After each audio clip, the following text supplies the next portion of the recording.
The reward for giving up our sovereignty, we're told, is greater influence in Europe. To see how much influence we have, I've come to the place I grew up. For centuries, fishermen's huts called shields lined the River Tyne. From them came the names of the towns that straddled the mouth of the river, North and South Shields. The seas here are rough, but the water is rich in mackerel, haddock, salmon, herring, cod, skate and shrimp.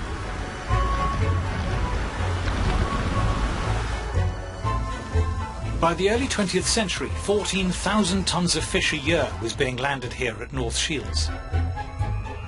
There's a daily fish auction here still, in a building part funded by the EU. Oh yeah, £24 in, 24 you back in, 24 in, 25, £25. In a corner of one of the halls sits fewer than 100 boxes, part filled with fish. A dozen or so fishermen and merchants surround them. £26, 27, £27 yen, 28, £28, 29, £29, £30, £30. 74-year-old fish merchant John Ellis has been buying at this auction since the 1950s. When I started working down here, there was about 200 firms working on the quay. There was haulage firms on the quay who had 30 and 40 wagons that used to ship the fish away.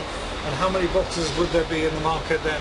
In them days, 8, 10, 12, and then you would get also you get 1,000. 12,000 boxes a day? Uh-huh. So of different place? You go hell the next man, you couldn't get moved. Now with this, well, I think the average for the year, it'll just be about 200 boxes a day. So it's quite nothing, isn't it?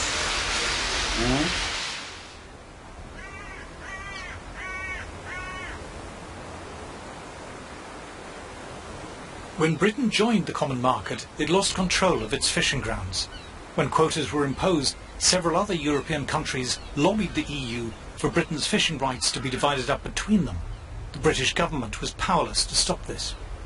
The EU has just obliterated the English fishing industry altogether. The quota system they've got now is it's just mad. Local fishermen were now banned from fishing in waters they'd fished successfully for centuries. Oh, just beyond the pier over there. In fact, it might be there today, this great big Dutchman. Well, that Dutchman's got 25% of the whole quota of all of England. It's only 3 or 4 miles off the Tyne catching herring and mackerel. Local fleet can't catch herring and mackerel and it's right on the doorstep.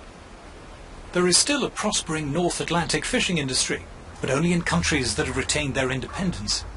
Well, look at the Icelandics and the Faroes and the Norwegians. They sell millions of pounds worth of fish to us.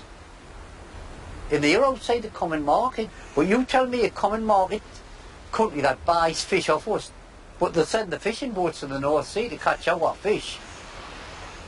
And it's just madness. The EU has been paying British fishermen to destroy their boats. They said the fishermen, if you want to get out of the industry, will give you a lump sum. This here looks like an old boat that's been destroyed. They just watch them with big chainsaws, cutting the old wooden boats up and burning them. The EU pays fishermen to leave an industry and destroy their boats. That's right. While at the same time giving rights to people elsewhere to fish the same waters. Oh, that's right,